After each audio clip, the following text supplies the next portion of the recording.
Salut cher jeune, j'espère que tu vas bien. Je suis très heureuse de te retrouver dans ton émission L'école du sabbat des jeunes adultes. Avec nous sur le plateau, le pasteur Cédric Adrassé. Bonjour Cédric, comment vas-tu? Eh bien ça va, avec une épaule déboîtée, mais je suis vivant, donc je pense que c'est l'essentiel. Bon, tu pourras faire la leçon? Oui, tout à fait, tout à fait. Ben, parfait alors. Ça ne m'empêche pas de parler. Bon, tant mieux. Le titre de la leçon de cette semaine, Achaz, le méchant donateur, et c'est juste après ça.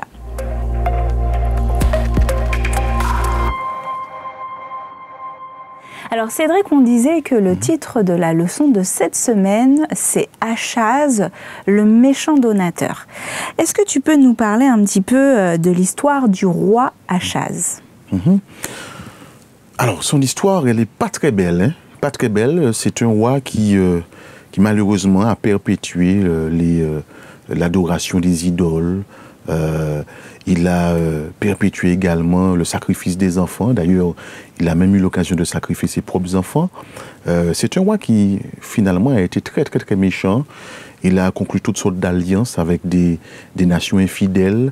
De sa vie, on ne retient quasiment rien de positif, quoi.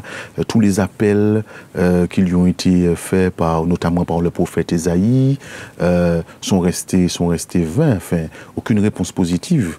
Il a tout simplement conduit le peuple dans l'infidélité vis-à-vis de Dieu. Alors, par rapport à ce que tu nous expliques, finalement, si tous ont péché et si tous sont privés de la gloire de Dieu, qui peut être sauvé? Qui peut être sauvé? Alors c'est vrai que c'est un verset biblique. Hein? Tous sont péchés, sont privés de la gloire de Dieu. On trouve cela dans Romains. Ce qu'il nous faut comprendre, c'est que nous avons tous la nature pécheresse. Nous avons malheureusement hérité cela de nos premiers parents, Adam et Ève.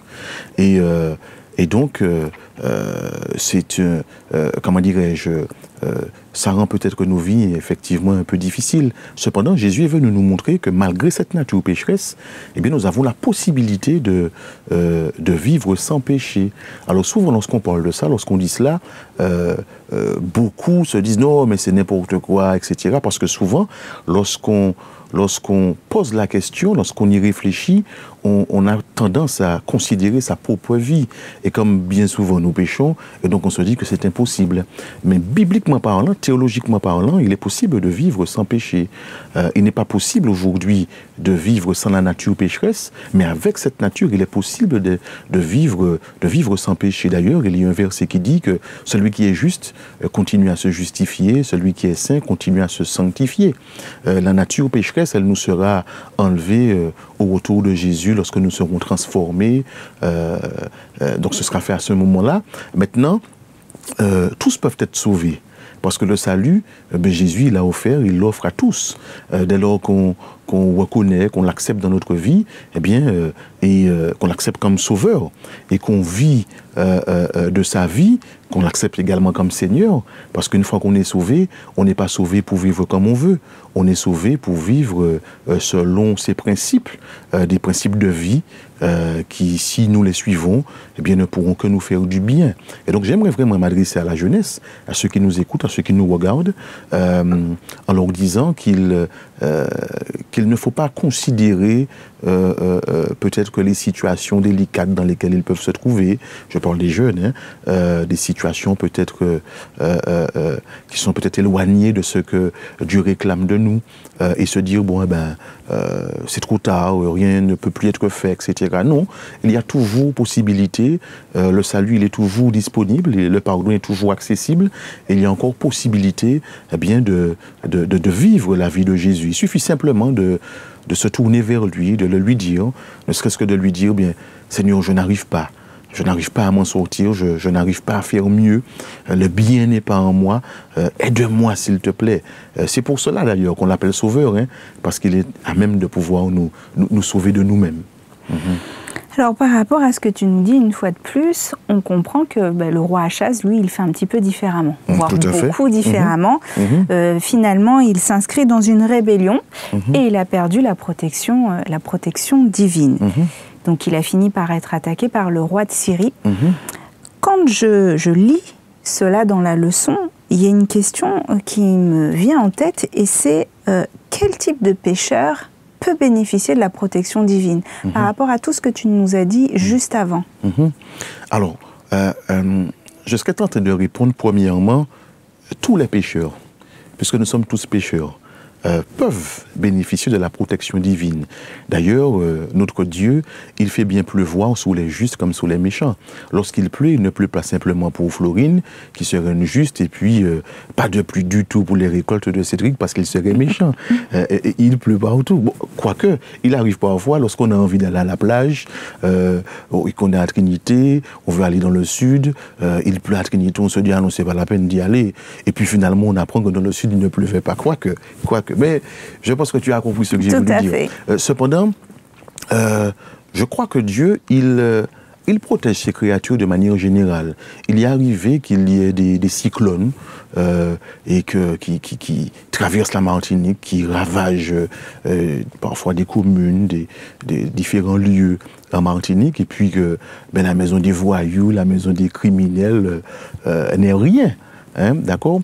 Cependant, ce qu'il faut comprendre, c'est qu'à un moment donné, un certain moment, Dieu, en quelque part, ou plutôt la personne, en choisissant de vivre une vie totalement éloignée, de manière volontaire, de Dieu, eh bien, elle s'éloigne de la protection divine. C'est un peu comme nos premiers parents, ils étaient couverts de la gloire de Dieu. Une fois qu'ils ont péché, eh bien, ils ont perdu cette protection, cette gloire qui les entourait. Donc, à la rigueur, ce n'est même pas Dieu qui s'éloigne, c'est l'homme qui s'éloigne finalement de la protection divine. Et donc, à un moment donné, les gens, choisissant de vivre une vie différente que celle que Dieu propose, bien, ils s'éloignent de la protection de Dieu, la protection divine, de la grâce de Dieu, etc.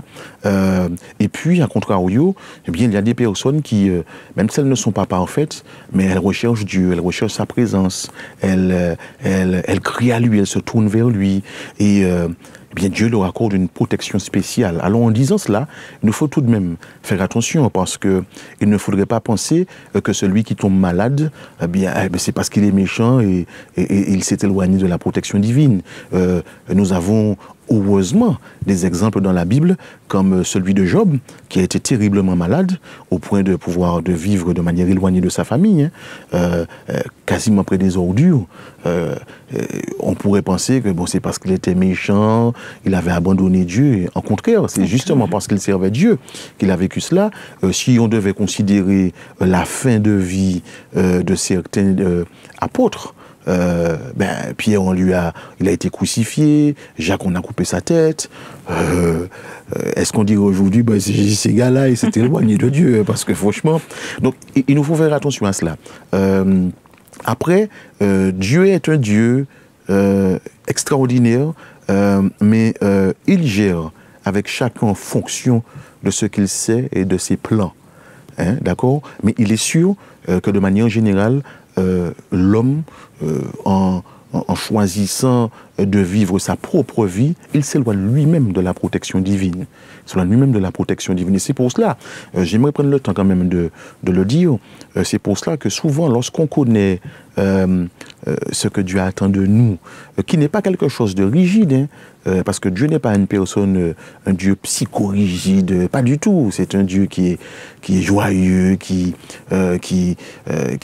aime voir ses créatures vivre dans le bonheur. Lorsqu'on connaît comment dirais-je, le plan de Dieu pour nous, et qu'on se met peut-être à aller en boîte de nuit, dans des endroits, des sound systems, enfin des endroits, on peut s'interroger sur la protection que Dieu pourrait nous accorder une fois qu'on se trouve là. Alors dans sa grâce et dans son amour, parfois, il ferme les yeux. Mais pourra-t-il fermer les yeux tout le temps ?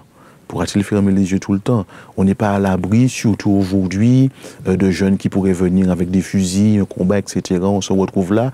On peut avoir du mal à se tourner vers lui et lui demander sa protection. D'accord ? Mais Dieu est un Dieu rempli de grâce et d'amour. Il fera selon sa volonté. Mais il nous faut quand même être conscient de cela. Alors, le roi Achaz, c'est un rebelle. Il a emmené d'ailleurs son peuple dans les voies de l'infidélité. Est-ce qu'on peut dire que le roi Achaz, par ses agissements, par son mode de pensée, mais aussi par ses paroles, eh bien, il a détruit la parole de Dieu? C'est-à-dire il a eu un avertissement. Son peuple et lui ont eu un avertissement de la part de Dieu. Il a préféré l'ignorer, il a préféré ne pas en tenir compte et puis continuer selon lui. On sait, le roi Achaz était peut-être l'un des rois les plus méchants. D'ailleurs, il était prêt, il a sacrifié un de ses fils ou plusieurs. Il y en a eu d'autres, il y en a eu un là. Mais il était en bonne voie pour être parmi les premiers. Pour être justement adoré de ses dieux et pas de Dieu. Est-ce que, par rapport à tout ce qu'il fait, ou qu'il ne fait pas d'ailleurs, en ne voulant pas suivre les principes que Dieu lui propose, est-ce que quelque part là, il ne vient pas être destructeur de la parole de Dieu? Et c'est quand même, en tant que roi d'un peuple, il avait cette responsabilité et il était normalement le garant aussi de cette parole. C'est cela. Alors, la parole de Dieu, on pourra faire tout ce qu'on veut, on ne pourra jamais la détruire, parce qu'elle est éternelle. D'ailleurs, à l'époque de l'Inquisition, à l'époque du Moyen-Âge, etc., ils ont tout fait pour la détruire, ils ont tout fait pour la bannir, ils ont tout fait pour l'interdire. Malgré tout, jusqu'à aujourd'hui, elle reste le livre le plus acheté. Alors peut-être pas le plus lu, mais le plus acheté. Il y a quasiment pas rares sont les maisons, les demeures où on ne trouve pas une Bible.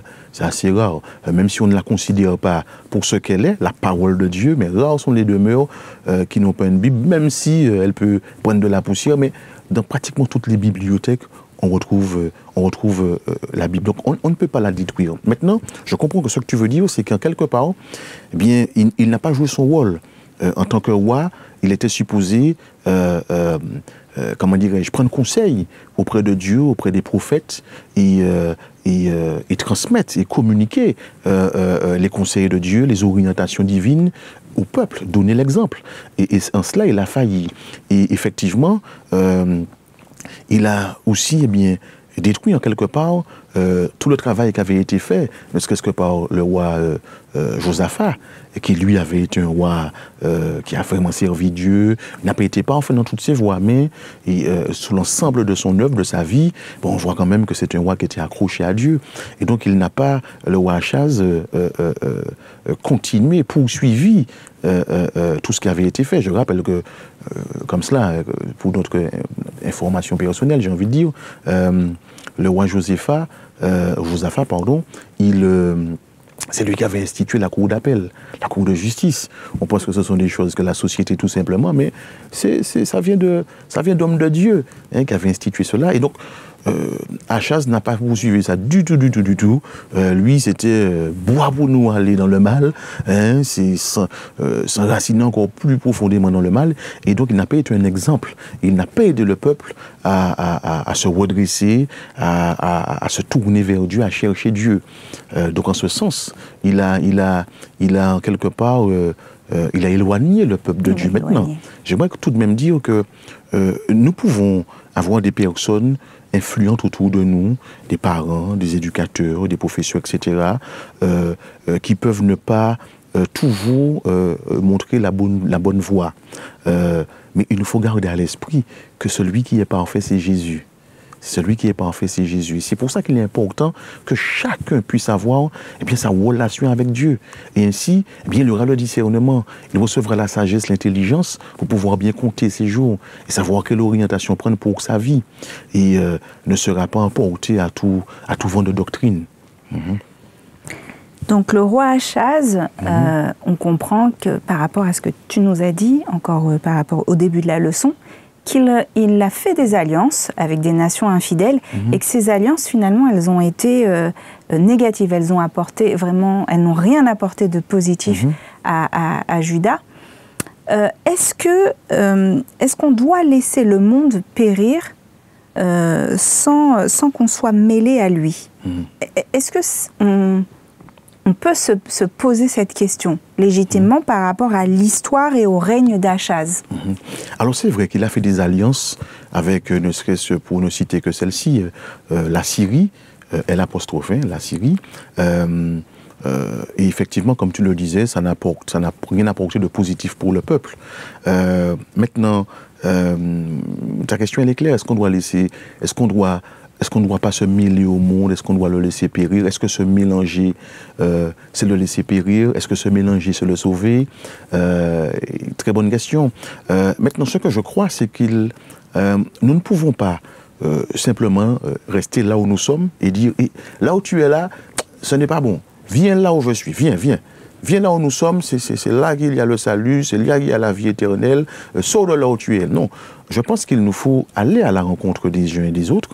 Il nous faut ne pas avoir peur de nous mélanger avec les autres.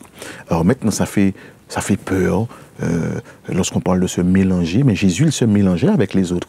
D'ailleurs, on disait qu'il fréquentait les gens de mauvaise vie.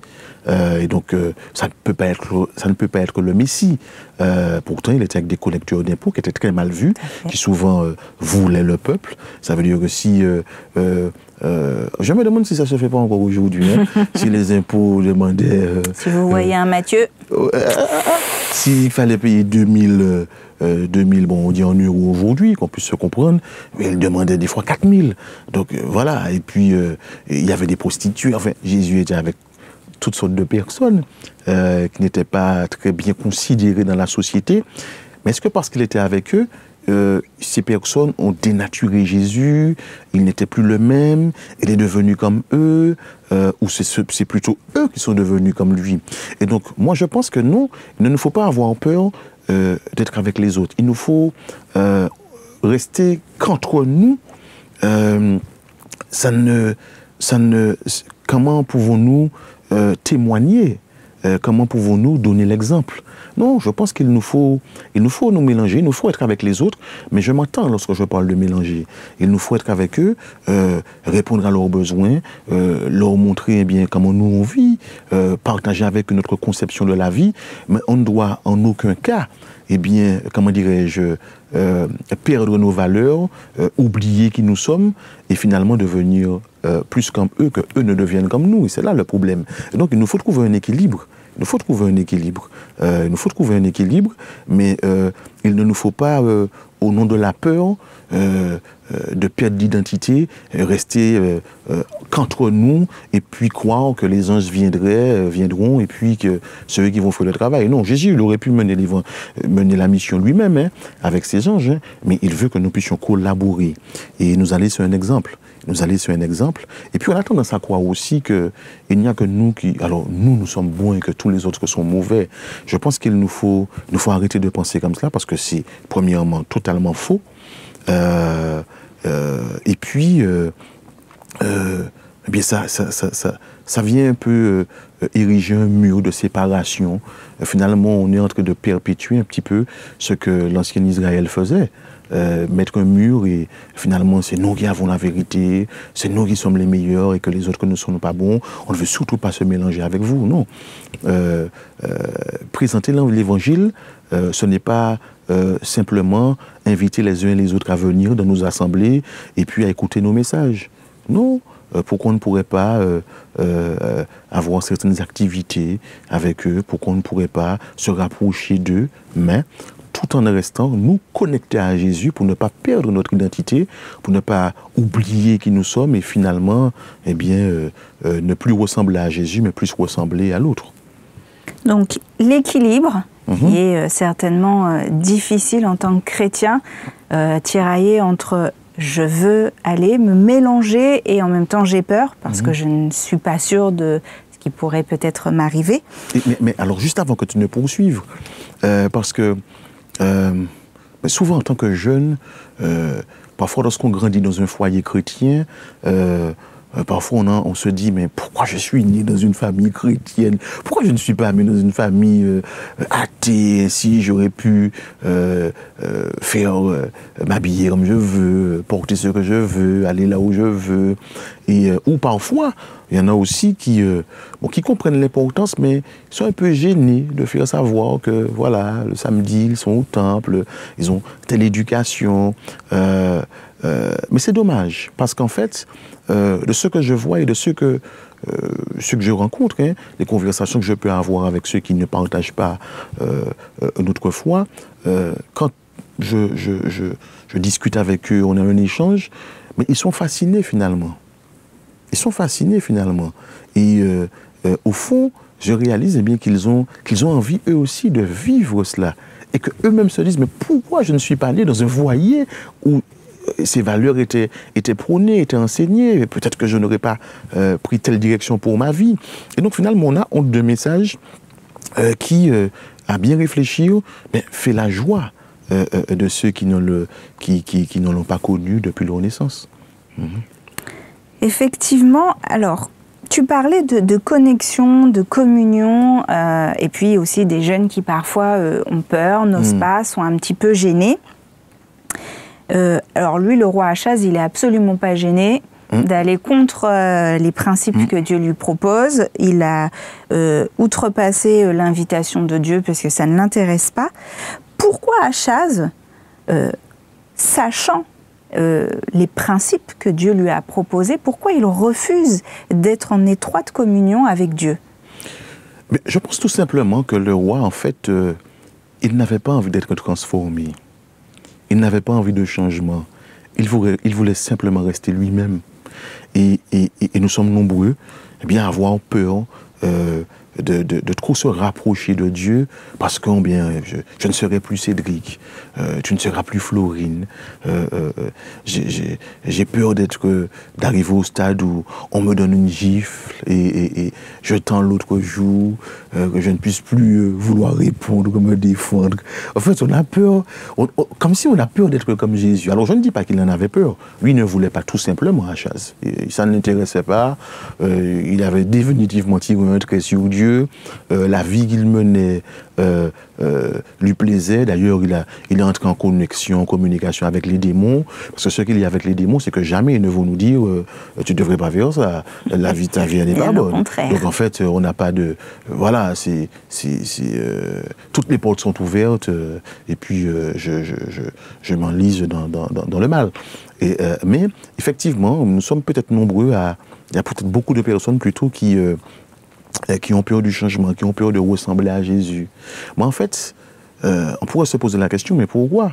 Parce qu'en fait, ressembler à Jésus, c'est une meilleure personne, c'est être beaucoup plus bon, c'est être beaucoup plus... alors, c'est être bienveillant, c'est avoir de l'amour pour l'autre, même pour ceux qui nous font du mal, c'est être plus clairvoyant, c'est avoir la vision, enfin... c'est être patient.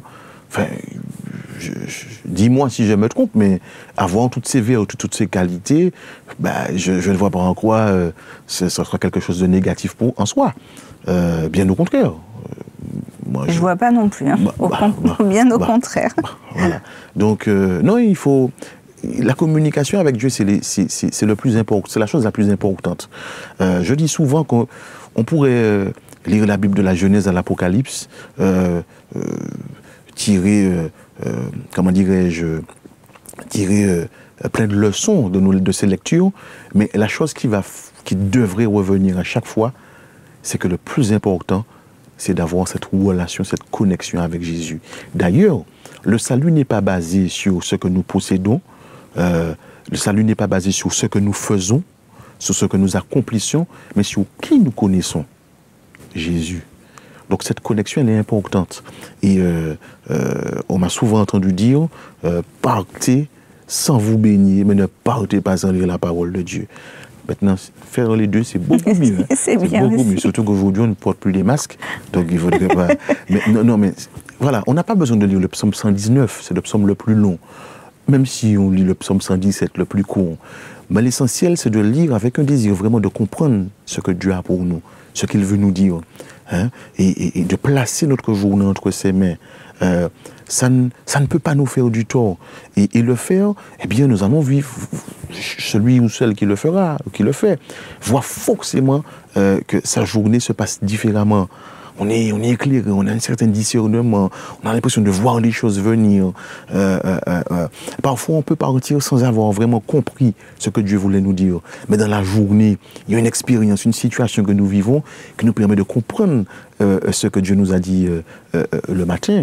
Ou parfois, on rencontre quelqu'un avec qui on n'a jamais parlé, on lui a jamais dit à cette personne quel texte qu'on a lu, qu'on n'avait pas compris, etc., ce que Dieu voulait nous dire. Et la personne, elle parle tout simplement du texte comme ça, où elle dit quelque chose qui nous permet tout de suite de comprendre. Et c'est le texte que j'ai lu ce matin. Et donc, non, c'est important d'avoir cette connexion. Achaz n'a pas donné le bon exemple. Ne suivons pas son exemple du tout. Mais ayons cette connexion qui est si importante et si vitale. Si vitale. Est-ce que Achaz, ça veut dire qu'il n'aurait pas compris l'importance de cette connexion? J'irai un peu plus loin. Est-ce que ça veut dire aussi que quelque part, eh bien, tu disais, Achaz, il accepte, il ne veut pas être transformé. Et par rapport à tout ce qu'on sait et aux principes que Dieu lui propose, est-ce que Dieu nous offre, on se dit, mais on sera meilleur, c'est finalement que du plus, que du positif. Est-ce qu'on peut penser, dans ces cas-là, qu'Achaz était motivé par un intérêt? Et, par exemple, on va parler des offrandes et des dîmes. Est-ce qu'on peut dire, quand je donne mes offrandes et mes dîmes, mais je les donne dans le but, en espérant que je serai béni, gracié et protégé par Dieu. Donc en fait, quelque part, je mets ma relation avec Dieu au second plan, je fais quelque chose par intérêt. Est-ce que c'est parce que, quelque part, est-ce que c'est parce que Achaz fait depuis le début? C'est-à-dire, on comprend bien que tout ce qu'il fait, c'est par intérêt. C'est par intérêt. Et tu parlais des offrandes et des dîmes. Effectivement, on peut donner parce qu'on s'attend à être béni, on s'attend à être protégé, on s'attend à être gracié par Dieu, on s'attend à recevoir de Dieu. Et donc, on donne en espérant recevoir. Ça ne devrait pas être notre première motivation, notre motivation tout simplement. Parce qu'en fait, on donne parce qu'il nous a donné. Et il nous a donné son amour, tout simplement. Et donc, on est amoureux d'un tel Dieu. Un Dieu qui a tout abandonné, qui a laissé les parvis célestes, qui a laissé les acclamations des anges pour pouvoir venir sous cette terre de misère, et donner sa vie pour nous. Accepter qu'il soit mis au rang des malfaiteurs. Je ne sais pas si tu te rends compte, le Dieu de l'univers qui peut simplement penser à la destruction des uns et des autres, et ils sont détruits à l'instant T. Ils regardent simplement et c'est fini. Mais il a dû accepter de ne pas utiliser sa puissance, d'accepter qu'on lui donne des soufflets, on le frappe, on met un drap, un vêtement sur son visage, et puis on le gifle, et puis on lui dit « Ah, tu es Dieu, eh bien devine qui est-ce qui t'a frappé ». Vraiment, il a été insulté, on le cloue comme ça. Ben, quand on comprend ça, quand on réalise ce qu'il a enduré, ce qu'il a accepté pour nous, ben on ne peut qu'être amoureux d'une personne comme cela. Et en retour, eh bien, on se dit, ben, c'est lui qui nous donne la vie, qui nous donne la santé, même si parfois on peut avoir des problèmes de santé, mais on a tellement de raisons de pouvoir le remercier, et donc on se dit, bien, il nous demande, s'il faut parler de la dîme, ben, 10% de nos revenus, ben, et c'est pas pour lui, c'est pour les autres, c'est pour nous en fait, en réalité. Et puis de participer aussi au niveau des offrandes. Alors souvent, on donne des fois, on retourne la dîme, on ne donne pas forcément d'offrande, mais on ne réalise pas qu'en fait, quand moi je donne que la dîme, je ne retourne pas d'offrande, ben c'est comme si toi, tu m'as prêté ta tablette, et puis le jour de ton anniversaire, je viens, je te dis « Joyeux anniversaire Florine !» Je te remets ta tablette, qu'est-ce que j'y veux là? c'est à toi, je n'ai rien fait. Tu aurais été, franchement, tu te serais dit, bon, celui-ci, je n'invite plus. Je ne prête plus ma tablette. Ah, c'est fini. Hein. Par contre, si je viens le jour de ton anniversaire, je te dis, joyeux anniversaire, Florine, je te remets ta tablette, je t'apporte, je ne sais pas moi, un téléphone, le dernier iPhone. Alors, ce n'est pas une question de valeur. Hein. Bon, j'ai juste pris ces exemples comme cela. Là, tu vas voir que j'ai pensé à toi. Hein. Mais c'est pareil pour les offrandes. C'est pareil. Et donc, non, on n'est pas supposé le faire parce que... parce qu'on doit le faire, parce des choses, on espère parce que ça veut dire quoi? Que si on réalise que les années passent et que j'ai fait un accident de voiture, ma maison a brûlé, etc. Donc finalement, moi, je ne suis pas tant protégé que ça, moi j'arrête de donner. Hein? J'arrête de donner. Non, parce que son amour, il est quand même là. Alors, que la voiture qu'il y ait accident, que la maison est brûlée, etc., qu'il y ait des, entre guillemets, des épreuves, ça ne veut pas dire que Dieu ne nous aime pas. D'ailleurs, j'aime à dire que les épreuves, ce sont des bénédictions cachées. Elles nous permettent de dépendre, normalement, beaucoup plus de Dieu que quand tout va bien. Et donc, non, nous sommes supposés, c'est un acte d'amour. On donne parce qu'il nous a donné. Il nous a montré l'exemple. Et il a pris de ce qu'il avait, le Père, de plus cher, ce qui avait le plus de valeur, et il nous l'a donné, Jésus. Alors, effectivement, c'est donner plutôt par amour, pas motivé en relayant notre relation avec Dieu. Alors, j'aimerais, si on peut, lire un texte qui est dans le livre de Malachie au chapitre 3, et c'est les versets 7 à 10. Et par rapport à ça, j'aimerais que tu nous dises un petit peu quel est le problème par rapport à ce que je vais lire. Alors, tout comme vos ancêtres, vous vous êtes éloignés de mes enseignements. Vous ne les avez pas suivis. Revenez vers moi et je reviendrai vers vous. Je le dis, moi, le Seigneur de l'univers. Mais vous demandez, comment pouvons-nous revenir vers toi? Je vous réponds, est-ce qu'un être humain peut tromper Dieu? Pourtant, vous me trompez. Vous demandez encore, en quoi t'avons-nous trompé? Je vous réponds, quand vous devez donner le 10e de vos biens et quand vous me faites des offrandes. Malheur à vous, vous êtes maudits parce que vous me trompez, vous, le peuple tout entier. Apportez donc réellement le 10e de vos biens dans la salle du trésor pour qu'il y ait toujours de la nourriture dans le temple. Je l'affirme, moi le Seigneur de l'univers, vous pouvez vérifier que je dis la vérité. Vous verrez alors, j'ouvrirai pour vous les réservoirs d'eau du ciel et que je vous couvrirai des bienfaits abondants. Quel est le problème par rapport à Malachie 3 sur les versets 7 à 10? Alors le problème, c'est que le peuple, il avait cessé de faire confiance à Dieu, tout simplement. Il avait cessé de compter sur Dieu, de croire en la capacité de Dieu à pouvoir subvenir à leurs besoins après qu'ils aient donné à Dieu ce qui lui revenait. Et donc, en fait, certains avaient apporté la dîme, d'autres n'avaient apporté qu'une partie, etc. Et Dieu leur fait bien comprendre que ce n'est pas un problème entre vous et les prêtres. Il ne dit pas vous avez trompé les prêtres, vous avez trompé les pasteurs. Il dit vous m'avez trompé. Et donc, on réalise bien que Dieu leur dit non, c'est un problème entre vous et moi. Lorsque vous apportez pas, c'est pas aux prêtres ou aux pasteurs que vous faites du tort, c'est à moi que vous faites du tort. Et donc, on ne comprend pas en cela, s'il faut ramener à aujourd'hui, bien qu'il arrive aussi, bien que nous puissions aussi douter de la capacité de Dieu à pouvoir subvenir à nos besoins, une fois que nous avons retiré ce qui lui revient pour la dîme et pour les offrandes. Et donc, il faut comprendre aussi que lorsque certains vivent des moments difficiles, peut-être que le salaire n'est plus le même, ils se sentent dans le creux de la vague, financièrement parlant, c'est difficile, on est tenté de pouvoir ne pas donner, etc. Mais Dieu nous appelle à lui faire confiance, parce qu'il dit non, donnez.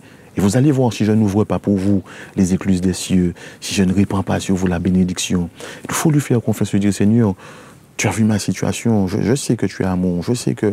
Mais je te donne ce qui te revient, parce que c'est à toi. Et je te montre que je t'aime en te donnant aussi des offrandes. Faire l'expérience de cette veuve qui n'avait plus rien, qui a fait confiance à Dieu, elle a été bénie. Et puis, il nous faut comprendre aussi que on ne peut pas, en considérant le travail, l'œuvre accomplie par le pasteur, se dire, bon, moi je trouve qu'il ne fait pas assez de visites, je trouve qu'il ne sait pas prêcher, j'aime pas sa manière d'administrer, etc. Alors moi je ne donne pas la dîme. Nous, parce qu'on se met en difficulté, parce que ce n'est pas une question entre le chrétien, le croyant, et son pasteur, mais c'est entre le croyant et son Dieu. Et donc, si le pasteur doit être réprimandé ou je ne sais quoi, Dieu va le gérer. Ne nous mettons pas en difficulté à cause de la gestion de pasteur. Si pasteur Adrassé ne fait pas son travail, mais Dieu va faire ce qu'il a fait, pasteur Adrassé. Mais toi, Florine, ne te dis pas, non, je ne remets pas la dîme parce que j'aime pas la manière que pasteur Adrassé gère l'église, etc. Non, parce que c'est pas entre toi et pasteur Adrassé, c'est entre toi et Dieu. Donc Dieu leur dit, oui, vous me trompez, qu'est-ce que vous faites ? Qu'est-ce que vous faites? Et pourtant, la dîme n'était pas remise à Dieu. Dieu, il n'est pas... Qu'à preuve du contraire, bon, on ne le voit pas. Hein, c'est les prêtres qui recevaient. D'accord? Donc ça, c'est important. Et puis, au passage, je glisse aussi ceci. Hein, les prêtres aussi remettaient la dîme. Hein, donc, je suis à l'aise pour en parler. D'accord? Donc, c'était ça le problème. C'est ça le problème. Et lorsqu'on analyse, eh bien, le peuple a manqué de foi. Il manquait de foi. Il n'avait plus foi en Dieu, plus confiance en Dieu. Et Dieu dit non, je n'ai pas changé, je suis le même. Et c'est Dieu. Non, faites ce que vous avez à faire. Vous allez voir. Vous allez voir. Pour vous, je vais menacer, etc. Pour vous, je vais ouvrir les écluses des cieux. Je ferai des choses extraordinaires. Maintenant, Dieu n'a pas dit forcément quand. Parce que souvent, on donne aujourd'hui, et puis aujourd'hui, c'est comme celui qui veut maigrir. Il a commencé un régime aujourd'hui, et dans la journée, il demande à ses amis, avez-vous vu si j'ai perdu avez vu, est-ce que j'ai perdu? J'ai moins de ventre, j'ai moins de... Alors qu'il vient de commencer. Bon, enfin bref, Dieu peut faire le miracle le jour même, il peut le faire le lendemain, mais il peut le faire 10 ans après. Mais comme nous l'avons dit, on ne donne pas en attendant le miracle. On donne parce qu'on aime Dieu. Et lorsqu'on aime Dieu, qu'on lui fait confiance, eh bien, on comprend que le délai, le temps ne nous appartient pas. C'est lui qui gère le temps. Et donc, il fera en son temps. Mais la situation ne nous amène pas à douter de son amour pour nous. On sait qu'il nous aime. Il nous a donné Jésus. Ça, c'est une certitude. Et donc, même si on ne comprend pas tout, même si on ne comprend pas pourquoi il n'agit pas à ce moment-là, où nous, on a l'impression qu'on a vraiment besoin, qu'on est, comme je disais, dans le creux de la vague, mais on ne s'aime pas plus que Dieu nous aime. Il nous aime beaucoup plus que nous-mêmes. Et donc, s'il permet certaines choses, il sait pourquoi. Peut-être qu'on devrait changer nos prières, lui demander, mais pourquoi tu permets cela? Qu'est-ce que je n'ai pas compris? Pourquoi cette situation? Et certainement, il répondra. Mais il nous faut faire confiance à Dieu. Il nous faut faire confiance à Dieu et conserver Dieu dans nos vies. Conserver Dieu. Si ce n'est pas le cas, l'inviter à entrer dans nos vies. Oui, j'aimerais dire vraiment à toute la jeunesse... qu'il est bon d'avoir un tel Dieu à ses côtés. Je le dis souvent, il est bon d'avoir une personne qui connaît la fin de le commencement. Donc, quand on a une personne qui connaît l'avenir, mais c'est formidable. Et puis on n'a même pas besoin de payer pour cela. On n'a pas besoin de payer pour cela. Il connaît l'avenir. Et donc, il connaît l'avenir, il peut nous aider dans tous les domaines de notre vie. Que ce soit sentimental, au niveau de l'éducation, au niveau de nos études, au niveau professionnel, au niveau spirituel, dans tous les domaines de notre vie, Dieu, il a un plan, il a une réponse. Chers jeunes, vous l'avez bien compris. Ne faites surtout pas comme Achaz. Bien au contraire, choyez votre connexion avec Dieu. Oui, Dieu a des promesses pour toi, pour Cédric, pour moi et finalement pour tous. Alors, chers jeunes, si je peux me permettre, si tu doutes, si à un moment tu fatigues, eh bien rappelle-toi dans Malachie 10 de la promesse que Dieu te fait. Il peut ouvrir les écluses des cieux pour toi et il peut faire bien plus pour toi. Il peut et il veut. N'oublie pas cette promesse, ne fais pas comme Achaz, la rébellion n'a finalement rien de bon, ne lui a rien apporté, mais toi tu es un enfant de Dieu, il t'aime. Alors continue avec lui, garde cette connexion et n'oublie pas sa promesse dans Malachie 10.